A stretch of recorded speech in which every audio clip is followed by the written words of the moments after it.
బాగా వినండి. మరి బైబిల్ ఎంత గొప్పదో మరి వినాలి కదా. హల్లెలూయా హల్లెలూయా అని పిచ్చికేకలు ఎట్టకండి, గంతులు వేయకండి. ఈ పోలీసు వారు ఎందుకు పర్మిషన్ ఇవ్వడం మానేశారు? ఎవరు నిద్రపోనెత్తున్నారా? పక్కింటి వాళ్ళని ఎవరినైనా ప్రశాంతంగా ఉండనిస్తున్నారా? ఓ ఓ ఓ ఓ సమాధుల్లో నక్కలరిచినట్టు ఏంటంటే గీతాలాపన. అల్లరి పెట్టమన్నాడండి దేవుడు? ఎక్కడైనా అల్లరి పెట్టమన్నాడా? పరిశుద్ధాత్మ దేవుడు అల్లరికి కర్త కాడు అని బైబిల్లో ఉందే గాని రాత్రి పగలు లేకుండా ఇరుగు పొరుగురు వారికి నిద్ర శాంతి లేకుండా అల్లరి చేయమన్నాడండి. ఎక్కడో బిషపాచార్య గ్రౌండ్ లో ఎవడో ఒక దరిద్రుడు ఇచ్చేసి అల్ల కల్లోలం చేసి అక్కడ పాపం అక్కడ మన హైకోర్టు జడ్జి ఒక ఆయన ఎదురుగుండా గెస్ట్ హౌస్ లో పడుకుంటే ఆ రాత్రంతా నిద్రపోనీయకుండా ఈవెన్ సిఐని పంపినా సరే, అయ్యా కొంచెం సౌండ్ తగ్గించండి అయ్యా, ఒక న్యాయమూర్తి ఉన్నాడు పక్కనే, మీరు కనీసం అని ఒక సిఐ కనికరించమన్నట్టుగా వచ్చి అడిగినా సరే ఎదిరించి గొడవ చేసి అల్లరి చేసి రాత్రి 11 దాటిన పిచ్చి కేకలు వేసినందుకేనండి ఈరోజు ఏ చోటకు వెళ్ళినా క్రైస్తవులకి మైదానాలు ఇవ్వటం లేదండి. మైదానాలు ఇవ్వటం లేదు. నీకు ఆనందంగా ఉందా? ఇంట్లో తలుపులన్నీ వేసుకుని ముర్ర చితగొట్టుకో అని పబ్లిక్ లో కూర్చొని న్యూస్ చేస్తావేంటి? నీకు లా తెలీదా? నీకు కామన్ సెన్స్ లేదా?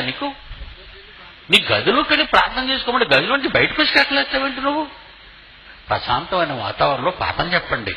ఒక పిల్లడికి పాఠం చెప్పాలంటే టీచర్ సైలెన్స్ అని బెంచి మీద కొడుతుంది, బెత్తం దెబ్బలు సైలెన్స్ అంటది. అప్పుడు కదండి పాట. ఆ పాట ఏంటో అర్థమవుతుంది పిల్లలకి.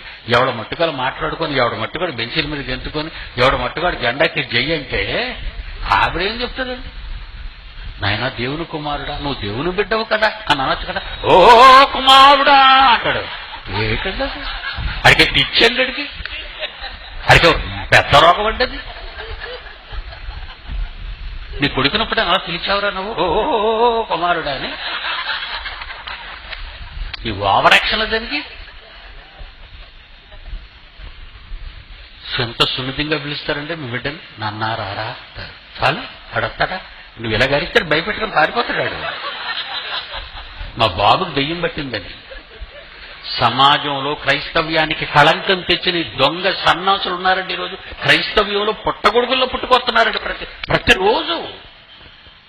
పబ్లిక్ న్యూసెన్స్ అండి వీళ్ళందరి వల్ల పబ్లిక్ న్యూసెన్స్ ఇది. ఈరోజు హైందవులు ఒకప్పుడు హైందవ సోదరులు మనం ఎంతో మిళితమై ఉండేవాళ్ళం అండి. ఒకప్పుడు ఇస్లాం సోదరులు మనం కలిసి ఉండే. నిజంగా మనం ఈ భారతదేశంలో పుట్టినందుకు గర్వించాలండి. అన్ని మతాల వారు ప్రేమాను రాగాలు కలిగిస్తూ ఎవరి మనోభావాలకి ఇబ్బంది కలగకుండా ఉండే చక్కటి పీనల్ కోడ్ను వీళ్ళు రాసుకున్నారు కదండి. దాన్ని గౌరవించాలా మీరు? మనమే దౌర్భాగ్యులుగా ప్రవర్తిస్తే ఈ మిగతా వాళ్ళు మనల్ని ఎలా చూస్తారు చెప్పండి? మనమేనండి. మీ నిమిత్తమే నా నామము అన్య జనుల మధ్య దూషింపబడుతున్నది అన్నాడండి. మీ నిమిత్తమే. నన్నెవరు అనరు, మిమ్మల్ని బట్టే నన్ను అంటున్నారు.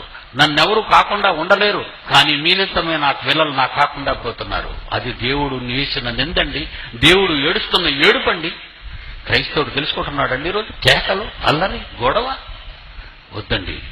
ఆ తప్పులు చేయించకండి వాళ్ళ చేత. మాటలు వినిపించండి సున్నితంగా, నెమ్మదిగా చెప్పండి, కేకలు పెట్టకండి. అందువలన ఆయన జడ్జి కోపగించిన తర్వాత పెద్ద న్యూసెన్స్ అయిపోయిందండి.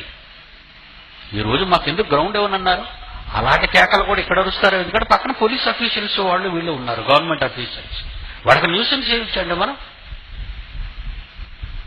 మన నాయకులు, మన అధికారులు మనం గౌరవించుద్దా? మన అధికారులు మనం గౌరవించాలా వద్దా? గౌరవించాలి. మరి ఏది నీ గౌరవం?